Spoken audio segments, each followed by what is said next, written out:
Hello mga kapatid, God bless, good morning. Ayun, kamusta na kayo mga kapatid? Salamat sa araw na ito, sa bawat araw na tayo ay nagigising at nabubuhay pa sa panahon ito. Thank you Jesus, ito ang una-una natin. Gawain magpasalamat at magpuri sa Panginoon sa bawat araw na tayo nagigising. Amen. Praise God. Thank you Jesus sa lahat ng bagay na nakakamta namin sa bawat araw. Nakakaraos kami sa maghapon. Lagi kami busog. Salamat Panginoon sa mga biyayang ito na naranasan namin sa araw-araw.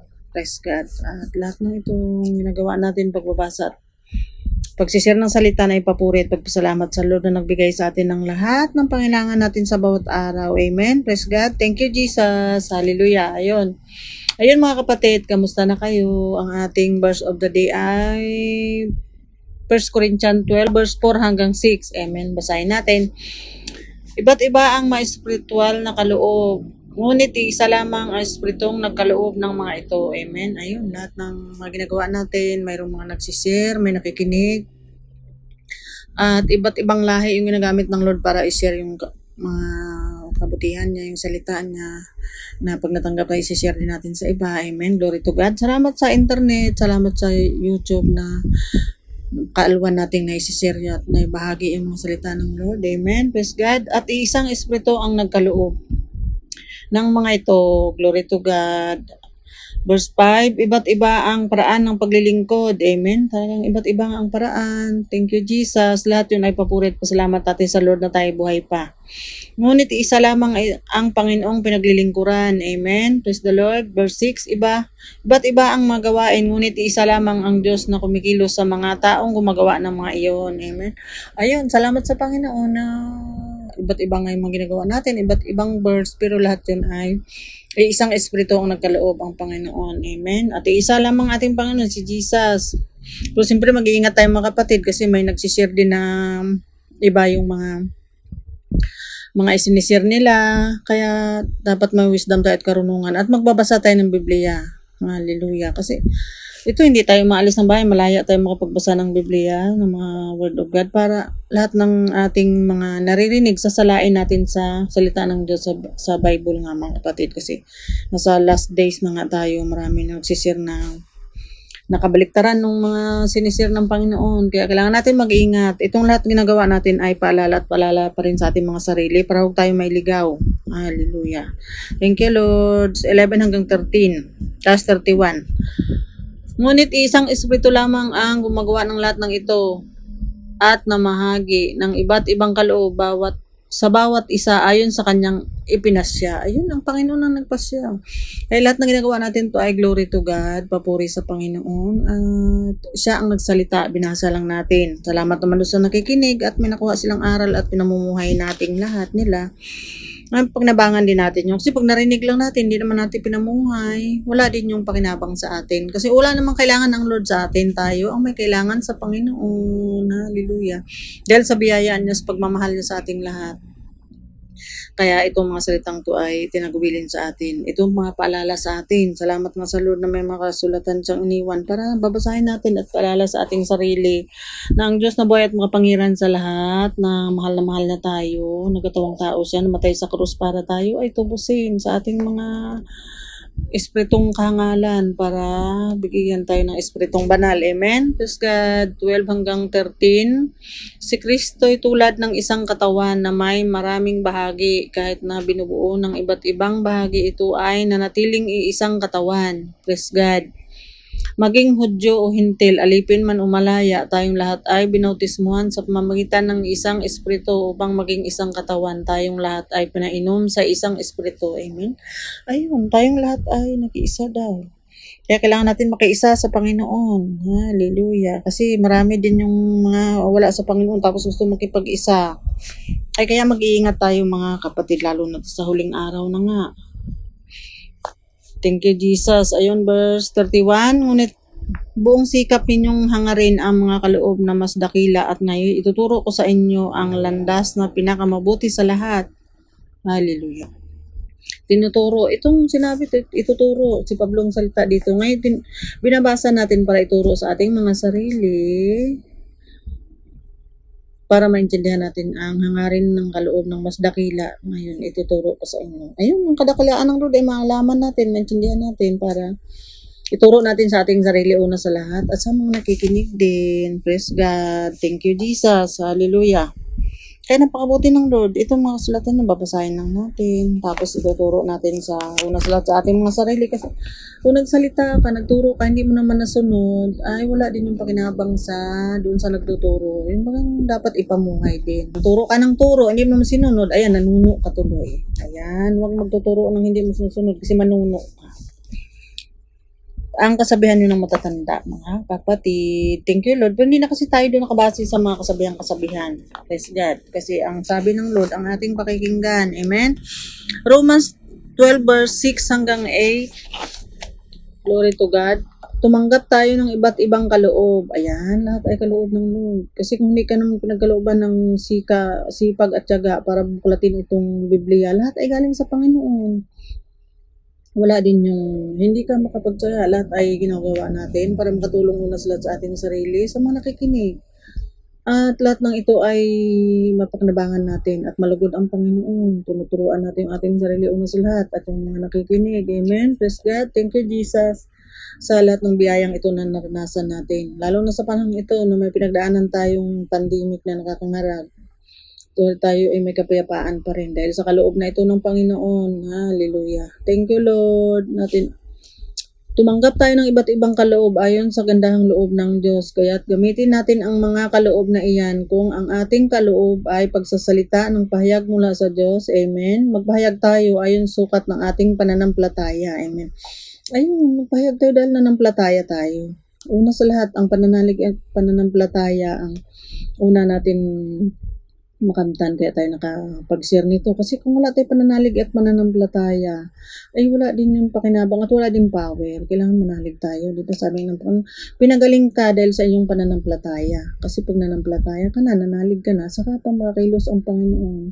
At saka pa magkaroon ng power din yung salita ng Lord na isishare natin. Una sa lahat, makita din ng ating kapwa sa ating pamumuhay na ay yung nanampalataya siya kaya siya ay naging tao, hindi na siya nangangarag.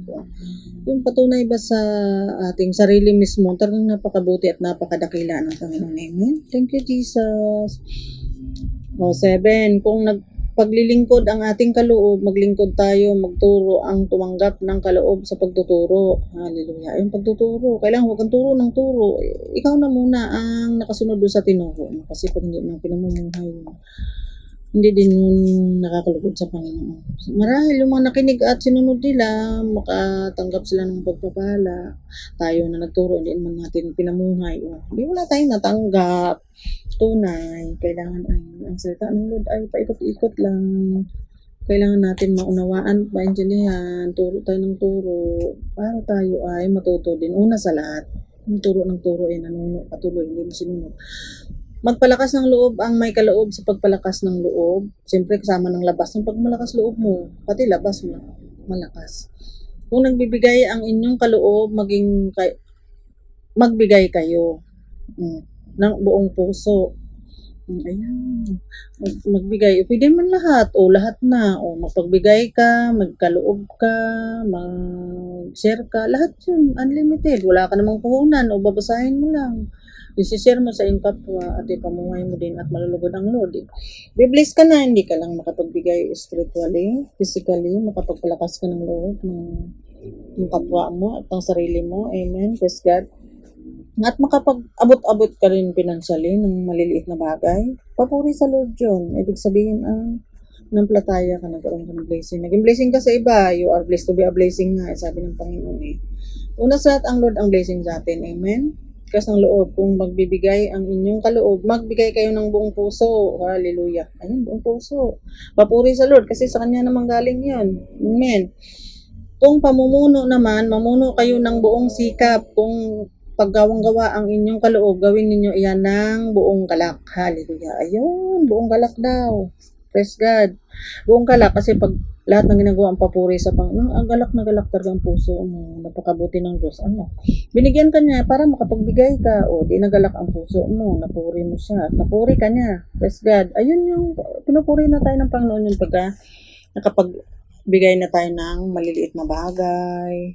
Pero ang Lord ay napakabuti. Lahat ay binigay niya, pati buhay natin, bigay niya yun. Praise God, hallelujah.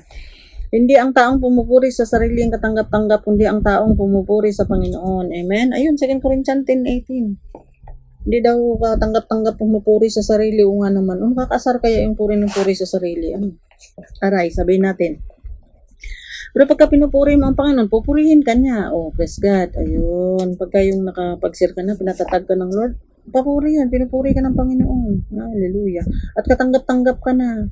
Sabi, hindi taong pupuri sarili ang tanggap-tanggap, kundi ang taong pinupuri ng Panginoon. Isipin mo yun. Pag pinupuri mo ang Panginoon, abay, grabe magpuri ang Lord. Isipin mo, walang-wala ka kapag bigay ka ng kunting bagay sa minsan malaking bagay nga. Dahil tumanggap ka sa Panginoon, dahil pinuri ka niya. Praise God.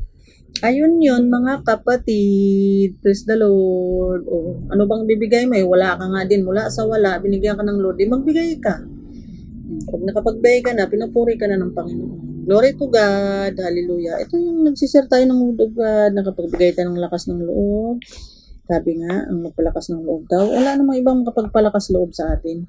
Kundi ang maisip natin na mahal tayo ng Panginoon. Pinagpala niya tayo.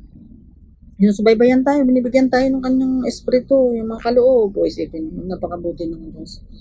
Mahal na mahal tayo ng Lord. Ayun palang maalala natin na kung ano tayo kamahal ng Lord. Tinubos tayo ng kanyang banal na dugo. Hindi ng kung ano lang. Ay talagang lalakas na ang loob mo. Praise God. O, Romans pa din. Roma 12 verse 6 and 8 yun, tapos 12. Magalak kayo dahil sa inyong pag-asa. Magtiyaga kayo sa inyong kapighatian at palaging manalangin. Amen? Ayun.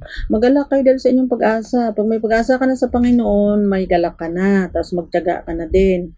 May tiyaga ka na. Si Jesus nga nagtiyaga. Hanggang sa may pako sa krus ng mga halimaw na ating mga ninuno ay nagtiyaga siya. O kaya tayo naligtas. Sa inyong kapighatian, ayun, grabing kapighatian ang dinanas ng Panginoon. At palaging manalangin, isipin mo yun. May pako na siya sa krus. Ang pinalangin pa nila nagpako sa kanya kasi hindi daw nila alam kanilang ginagawa. Abay, oo nga. Hindi nga naman nila alam kanilang ginagawa. Alam ng Lord na hindi nila alam ng gawa nila. Kaya pinanalangin pa. Isipin mo yun, nakapako na siya sa krus. May korona na siyang tinik. Ipinanalangin pa rin yung mga nagpapako sa kanya. O, si Lord lang ang nakatagawa nun. Kasi siya ay dakila. Amen? Hindi naman natin kaya yun. Solo naman niya yun. Praise the Lord.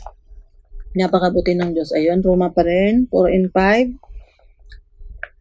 Kung paanong ang katawan ay binubuo ng maraming bahagi at magkakaiba ang gawain ng mga ito, gayon din naman kahit na tayo'y marami, mabuo tayo sa isang katawan ni Kristo at tayong lahat ay bahagi ng isa't isa. Bahagi daw tayo ng isa't isa. Ay kung yun naman ka-isa't isa mo ay madami tapos hindi mo kabahagi, edi umangat-angat at bumahagi ka sa Panginoon. Amen? Praise the Lord. Hallelujah. Kompleto magturo ang Lord. Isipin mo itong Romans 12 verse 12. Ako'y blessed na blessed dito mga kapatid kasi si Jesus ang gumawa nito. Nagalak siya. Hallelujah. Dahil sa kanyang pag-asa, nagtiyaga sa kapighatian at palaging manalangin. Isipin mo, nakapako na siya sa krus. May korona na siyang tinik. Tapos putuloy ang panalangin niya dun sa mga taong nagpapako sa kanya. Ay, isipin mo yun. Napakabuti ng Lord na naiiyak ako dito mga kapatid sa birthday ko. Tuloy ang panalangin niya doon sa mga taong nagpapako sa kanya. Hindi nung makagawa nun ang Panginoon lang. Kaya siya talaga ay napakadakila. Praise God. Hallelujah. Sino nakapako na may koronang tinik, tuloy ang panalangin niya sa Father God in heaven. Napatawarin daw yung mga taong yun kasi hindi daw nila alam kanilang ginagawa. Hallelujah. Nagpapasalamat ako sa Diyos sapagkat ako'y nakapagsalita ng iba't ibang wika higit kaysa inyo, sabi ni Pablo. Hallelujah.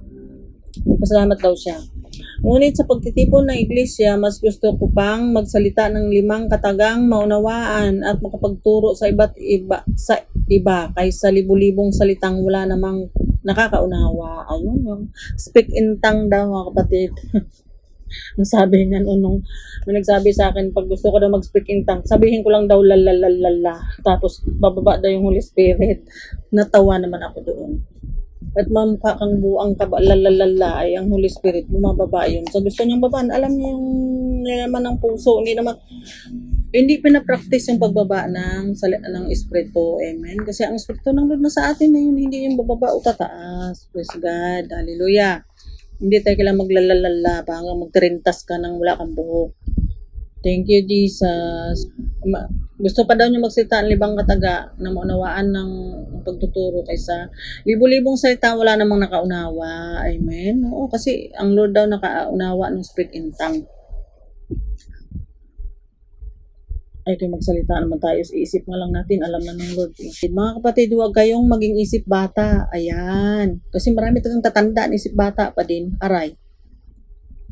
Maging tulad kayo ng mga batang walang muwang sa kasamaan, ngunit maging tulad kayo ng matatanda sa inyong pangunawa. Ayan, ay mga bata daw walang muwang sa kasamaan. Pero pang tatanda na ang gagaling sa kasamaan, pero walang muwang pag sa kabutihan. Ay naku po, Panginoon ko. Hallelujah. Ayun ang masaklap. Mga kapatid daw, huwag kayong maging isip bata, maging tulad kayo ng mga batang walang muwang sa kasamaan. Buti pa mga bata, wala talagang muwang sa kasamaan, pero may mga bata naman na talaga naman. Purihin ang Diyos. Ngunit maging tulad kayo ng matatanda sa inyong pangunawa. Ayun. Malinaw mga kapatid, kasi mayroong mga matatanda na walang pinagtadaan. Ay, so, idugtong na rin natin, Job 32 verse 9. Kaya kahit mas bata yan, kung alam salita ng Lord, ay pakinggan natin. Matanda ka, walang tatandaan. Hindi naman ibig sabihin doon na bastusin natin yung tatanda. Kompleto magpalala ang Lord. Hallelujah. Thank you, Jesus. Ngunit hindi dahil matanda na may pangunawa, hindi dahil may edad na alam na ang tama. Tama. Ayun. Job 32 verse 9 yun, mga kapatid. Mayroon tayong tatanda na walang pinagtandaan. Aray. Aba, ay matanda na ako. May pinagtandaan ako. Thank you, Lord. Hallelujah. Dapat may pinagtandaan tayo pang tandaan. Thank you, Jesus. At lahat talaga kumpleto magturo ang Panginoon. Kahit mas bata sa'yo, tulad si Jonathan, hari yung tatay niya, pero may pagkainggit at may pagkaisip bata. Kaya nanindigan si Jonathan kahit hindi sa lumaban sa tatay niya. Gumawa siya para maligtas si David. Sa ating maunang pinag-aralan, mga kapatid, 1 Samuel, praise God. Kaya napakabuti ng Diyos. Kaya siyempre dahil si Jonathan kasaksama ng tatay niya, napahamak din siya nung pinarusahan ng kaaway ni David. Praise God. Napunta tayo tuloy doon. Amen. Praise God. Pero ang Diyos ay mabuti. 1 Corinthians pa din, mga kapatid, 15 verse 33 and 34. Huwag kayong paluluko. Ayan. Huwag na tayong paluluko. Hallelujah. At huwag din tayong manloko. Ang masamang kasama ay nakakasira ng mabuting pagkatao. Ayun, masama daw. Huwag naman tayo isipin sa mga iba tayo mabuti. Wala kang mabuti kundi ang Lord lang. Magpakatino kayo, aray. At talikuran ang pagkakasala. Ang iba sa inyo hindi kilala ang Diyos. Sinasabi ko ito upang mapahiya kayo. Ayun, sabi ni Pablo, kasi noong mga panahon yun doon sa lugar na hanggang ngayon may mga taong ganito, mga kapatid.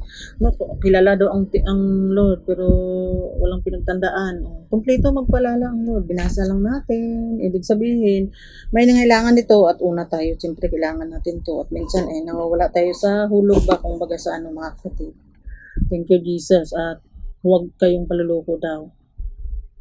Ang masamang kasama ay nakakasira daw sa mabuting pagkatao. Thank you, Lord. Nang kahit tayo masasama, pinakasamahan tayo ng Lord nung siya nagkataong tao. Kaya tinuruan tayo maging tao. Thank you, Jesus. Magpakatino daw tayo. Magpakatino kayo, tikuran ang kasala iba sa inyo. Hindi kilala ang Diyos. Sinasabi ko ito upang mapahiya kayo. Ayan. Salamat sa Panginoon na yung iba daw sa inyo hindi pa kilala ang Diyos. Tama. Thank you, Jesus. Di ngayon pag narinig natin, kilalanin na natin. Sumunod na tayo habang may panahon pa. Kasi pagka wala tayo sa daigdig na ito, ay wala na yun. Tapos na. Kailangan buhay pa tayo, tumulad tayo kay Abraham na nanalig siya sa Panginoon. Doon isama na rin natin, pinalala ng Lord. Galatians 3:9. Kaya't naman pagpalain ang mga sumasampla tulad ni Abraham na sumampalataya. Ayan. Buhay pa tayo, manampalataya na tayo tulad ni Abraham kasi pag patay na, wala na yun. Doon na yun sa Lucas 16 verse 21 hanggang 31. Ayun. Wala na doon si yung mayaman. Kaya hindi na siya makatawid. Kaya kailangan buhay pa lang tayo. Maniwala na tayo. Amen. Praise God. Ayun. At dito tayo magtatapos, mga kapatid, sa pinagsimula natin. 1 Corinthians 12 verse 4. Basahin natin. Iba't iba ang mga espiritual na kaloob, ngunit isa lamang ang espiritong nagkaloob ng mga ito. Hallelujah. Tuloy na natin hanggang 6. Iba't iba ang paraan ng paglilingkod, ngunit isa lamang ang Panginoong pinaglilingkuran. Amen. Iba't iba ang mga gawain, ngunit isa lamang ang Diyos na kumikilos sa mga taong gumagawa ng mga iyon. Ayun, isa ang Diyos na kumikilos sa atin. Praise God. Kaya naway isa lang talaga. Kasi yung Diyos dito sa lupa ay napakadami. Hallelujah. Thank you Lord na ang Diyos na buhay at kapangyarihan ng bansang Israel ang ating Diyos na kumikilos sa ating lahat. Amen. Yan, doon tayo nagtatapos mga kapatid. Naway may naunawaan tayo dito sa ating pinagsiran na salita ng Lord. At patuloy na ang pagpapala ay maranasan natin sa bawat araw. Amen. Glory to God. Thank you Father God in heaven. Thank you Jesus. Thank you Holy Spirit. Amen. Glory to God. Thank you Jesus.